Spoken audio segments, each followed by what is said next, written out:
Hi guys, I'm Charlie, a Charlie book fanatic. Welcome back to my channel, and today I'm going to talk to you about the books I managed to read in October. The first book I managed to read was The Lonely Hearts Hotel by Heather O'Neill. This is an adult historical fiction standalone, and it follows two main characters called Rose and Pierrot, who constantly drawl around each other throughout this book.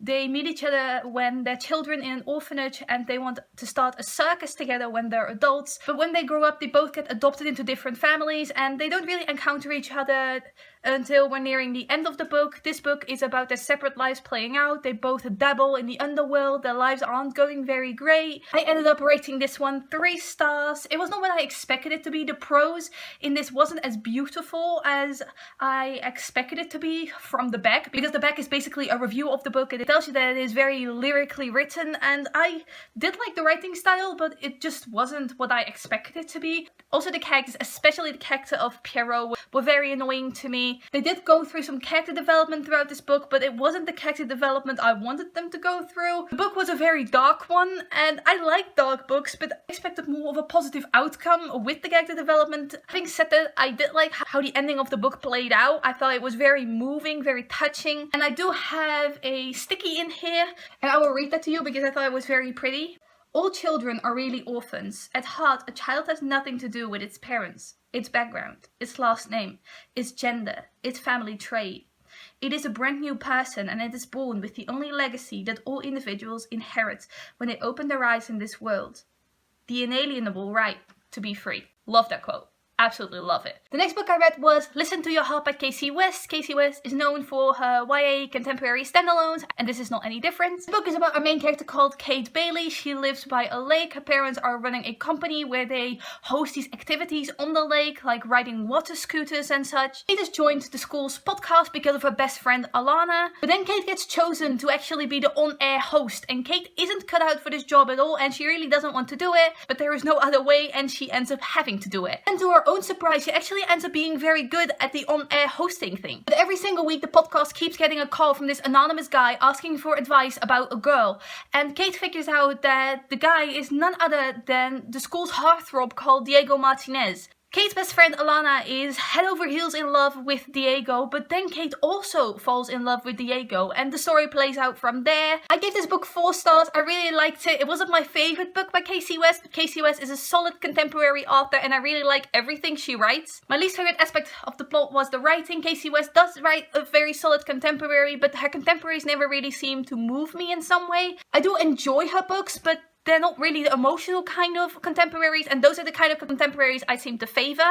My favorite aspect of this book was the plot. I really liked the plot of this book. I thought the whole podcasting thing was very fun to read about, and especially Kate being an on-air host and getting out of her own comfort zone was very fun to read about because she was really struggling with it. Then I read Eva's Eye by Karin Fossum. This is the first book in the Detective Sayers series. This is the Dutch edition of this book. I read it as an English ebook.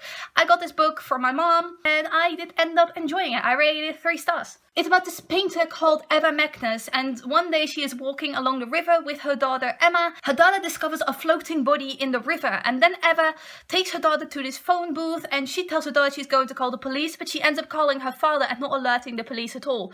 But obviously someone else walks by and they do alert the police, and a whole investigation ensues. Detective Sayers is trying to discover what links the dead body in the river with a prostitute who was killed in the same area earlier. Our painter, Eva Magnus, has to do with both of these murders. So it was very interesting. I did not see the ending coming. I didn't think it was predictable. None of the characters in this book are likable, and I don't really need the characters to be likable in the book, but it did detach me from the story a little bit because I didn't relate to them at all. Probably my least favorite thing in this book was the writing. The writing wasn't very good. It was very straight to the point. There was nothing really pretty or beautiful about it. It told the story, it did the job, but I didn't really get anything out of it.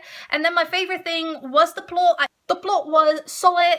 I enjoyed my time reading this book, and I did finish it quite fast, but I wouldn't continue on with the series or anything. It wasn't that good. I read a book by Taylor Jenkins Reid called Maybe in Another Life. I've been reading quite a lot of books by Taylor Jenkins Reid because my TBR was running out of books, and I really liked The 7 Husbands of Evelyn Hugo, and I wanted to read more by Taylor Jenkins Reid, so I quickly started doing that. And Maybe in Another Life was something I really enjoyed. I rated it 4 stars. This book has a very unique premise. It is about a main character who sees 2 paths for herself based based on one decision she makes. She comes back to Los Angeles where her best friend is living. She hasn't seen her best friend in several years.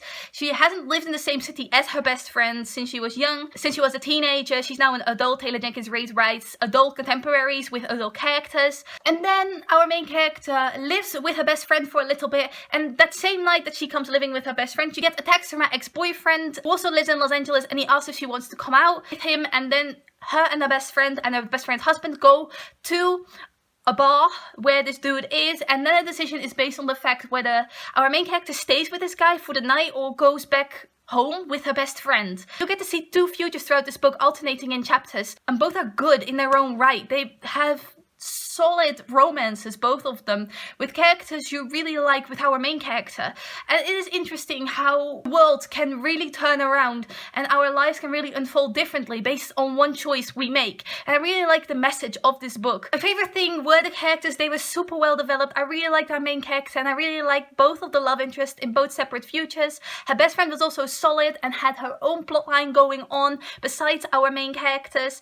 She really had her own life, and it was really fun to see that the best friend was not just a plot device for our main character's future, but also had her own life going on and her own problems and own struggles. My least favorite aspect, well, saying least favorite is kind of hard with this book because I did rate it 4 stars and I rated the characters 4.25 and I rated the plot and the writing 4 stars each, so it's not really a bad thing to say, but my least favorite aspects were the plot and the writing because I rated them 4 stars. They weren't bad by any means. I love Taylor Jenkins Reid's writing.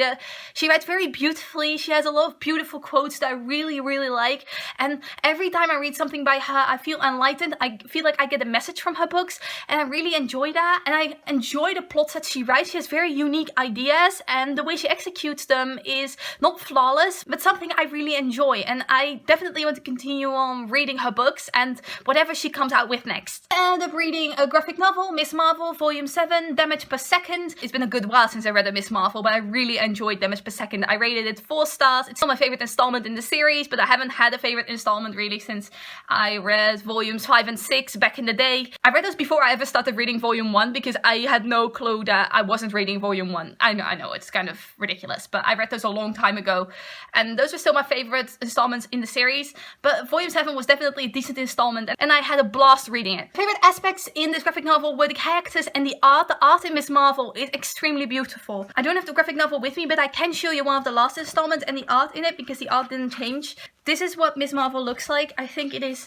very, very pretty, very colorful. And something I really enjoy in Miss Marvel is that it always has this beautiful art. The art style did change throughout graphic novels, but I think it's a common thing in graphic novels because the illustrator changes throughout. I've always really liked the art in Miss Marvel. It was always very pretty to look at. The characters also keep developing. I've been with these characters since Volume 1 or Volume 5 or 6, obviously, so they keep developing throughout the series. And not just the superhero aspect. The superhero aspect isn't my favorite thing in this graphic novel because I'm not a huge fan of superheroes. My favorite aspect is really the personal life, the high school part of it, and really Miss Marvel's, or Kamala Khan as she is called in the personal life, relationships with the people around her. The relationships really keep getting better and better throughout, and I am really enjoying my time with these characters and seeing how they develop and the sexualities develop and them getting into relationships with each other. My least favorite thing in Miss Marvel is the writing. It is a solid comic book series, but at some point it is kind of cringy, especially with Kamala Khan fangirling over these superheroes that keep popping up in some issues. It is a solid comic book. I don't hate the writing. I enjoy reading the comic books, which is why I rated this one 4 stars. I have read many books in October, so this wrap-up is getting very, very long, and I'm sorry for that. I have 4 more books to talk about. The next book is American Blonde by Jennifer Niven. I have the wrong edition for this series, and I cannot for the life of me find the 4th and last book in the editions I have. I have these really pretty editions, but I cannot find it anywhere. I've ordered it like twice now, and twice I got this edition for the book, even though the picture was the right edition. It is really annoying, but I still managed to read this one in this edition because I just really wanted to get to it. Can't tell you what this is about because it's the 4th and final book in the series, but the first book, Velvet Jean Learns to Drive, is about a young girl called Velvet Jean who grows up in the Appalachian Mountains, and she has a very country family. She loves playing country music. She grows up to be a young woman, and she gets married to this pastor called Harley Bright, and Harley Bright doesn't really treat her that well. Holly is very traditional. He doesn't want his wife to really do anything besides cook and clean and take care of the children they will eventually probably have. Jean isn't that kind of woman. She wants to sing at the Grand Ole Opry. She wants to be a star. In the first book, Jean learns to drive. She learns to drive herself this big yellow truck. And Holly obviously does not want her to do that, but she starts doing it in secret. It's really a victory for her as a woman, as a character. And throughout the book, she continues doing these kind of things. This is an adult historical fiction series set around the 1940s. But I really love Velvet Jean as a character. She is my favorite character of all time, possibly. This is one of my favorite series of all time, and I will keep recommending it until my last breath. Then I read two more books by Taylor Jenkins Reid. The first one was One True Loves, which is about a woman who was married to a guy, and then the guy disappears after a helicopter crash. It is assumed he is dead. After a couple years, she remarries, and then the guy who she thought was dead actually shows up again with a whole tragic past, obviously, and she married someone else, but she never got the closure with the guy.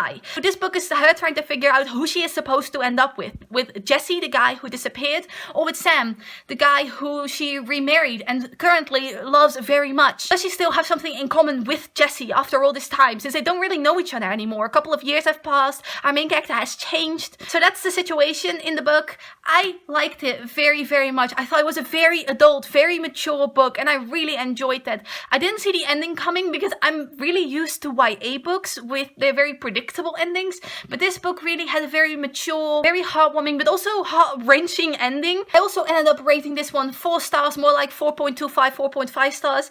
I love this book. Again, book with a very good message and something I can't stop recommending. And the second book, basically third book I read by Taylor Jenkins Reid this month, was After I Do. And After I Do is about a couple who have been married for a few years, but then figures out that they are struggling, they're only really snapping at each other, they don't really love each other anymore, and they decide to take a year's break. They won't see each other for that entire year, and after a year they want to see each other again and see if they can reconnect. They really need a break from each other for that year. That was what the book was about. I also rated this one 4 stars, really enjoyed it. The two main characters weren't really likable, but you don't really need that for this book. You do get to see their past and how they used to have fun with each other, how they met each other, and up until the point where they started really fighting and not really connecting with each other anymore, and eventually they just stopped loving each other, and they need a year apart to find themselves again. And our main character really, really needed a year apart to see that she can live on her own, because she never really lived on her own, and to see that she can still connect with her family and do stuff for herself instead of just for her husband. And then after that year, they see each other again and they can start talking. Husband Ryan has been writing emails to his wife, but he hasn't actually been sending them. He drafted them. His wife looked at them by looking at his inbox. You can think of that what you will, but that's kind of inappropriate. She tried to justify it for herself and she kept reading his emails. She found out his real feelings throughout the year, so she kind of kept in contact with him by reading his thoughts through his emails. And I thought this book had a really good message. I rated it 4 stars. The weakest aspect for me, I would say, were the characters. I still rated them 3.5, but they were my favorite characters. I couldn't really relate to them because I am not in that stage of life. I am not married. And they weren't really particularly likable. They did have good character development. They were solid characters, which is why I rated them 3.5. But to be rated higher, I do think I need to relate to the characters in capacity and any relatability for me. I also thought the main character was really annoying at times with trying to justify things for herself and making her seem really pathetic. The strongest aspect in this was definitely the writing for me. I rated that 4 stars. Taylor Jenkins Reid's writing is everything to me. I really, really like it, and that is definitely why I do keep reading her books along with her plots. And the last book I managed to read in October was one I did not actually think I would ever read, but that is Salt of the Sea by Ruta Sepetys. I have never read a book by this author before, but it was on my library wishlist when I saw it had come in. Hello, son. Borrowed a book from the library in a very long time, and then I went to the library with my boyfriend and I saw this book and I was like, why not give it a go? This is a YA historical fiction that takes place during the Second World War, and it's about a tragedy that I have never heard about. I am not going to tell you what it's really about, but I do think the cover really says it all. I did not know anything about this, so I went into this without any expectations, without any knowledge of this event, and I do think that is the best way to go into it because it kind of spoils the book for you if you do know about this historical event that takes place in this book. The working up to the event at the end of the book was a little bit long. I have read some reviews that people say it was kind of boring because it's basically about a group of people, a group of young adults really trekking to get them to safety. There's a Prussian guy, there's a Polish girl, there is a Lithuanian girl. There are so many different nationalities in here, and I do think that was dealt with really well. I did get some feeling for the characters. There are 4 main characters. There's also a German main character, but I didn't really get why he was in the book. I guess I can explain some more about it. The Lithuanian main character is a nurse and she takes care of this group. Then there's the Polish girl who is 15 and is pregnant. And then there is the Prussian guy who has this big secret and he's traveling with this group of people while trying to keep this secret, but also growing closer to these people while he doesn't really want to. And then there is the German guy who is not with this group of people. He's actually already performing tasks on the boat where these people are trekking to, and he is going crazier and crazier throughout the book. He's creating these mental letters to a girl called Hannelore. Don't really know what his relationship is with Hannelore. You do know that he has some kind of crush on her, but you kind of get the impression that Hannelore wasn't really a big fan of Alfred, the guy. I do think he was interesting, although I do not really get why he was in the book. He didn't need to be a main character in this book. I also ended up rating this book 4 stars. The strongest parts of this book were, for me, the plot and the writing. I love Ruta Sepetys' writing. She really made me feel for these characters. It's beautiful writing. She really built up the setting well. I gave world building 4.5 stars. I could really imagine this whole historical situation. I also really like the plot, but I do think that is because it was kind of unpredictable for me. I didn't know where this book was leading up to, and I do think if I looked at the cover more, it would have been clear to me more.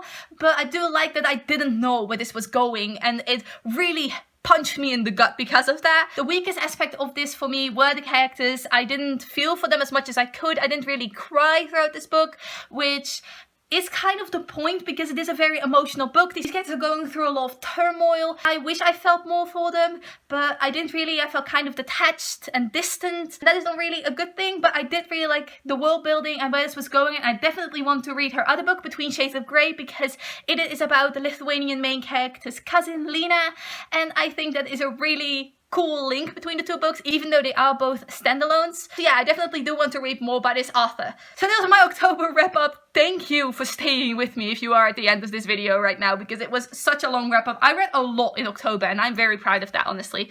But that means there was a lot to talk about. That also means this was going to be a very long video. Thank you for watching. I hope you enjoyed this video. Let me know down below what you managed to read in October, or did you read any of the books I just talked about? What do you think about them? I would love to know. Thank you for watching. Goodbye!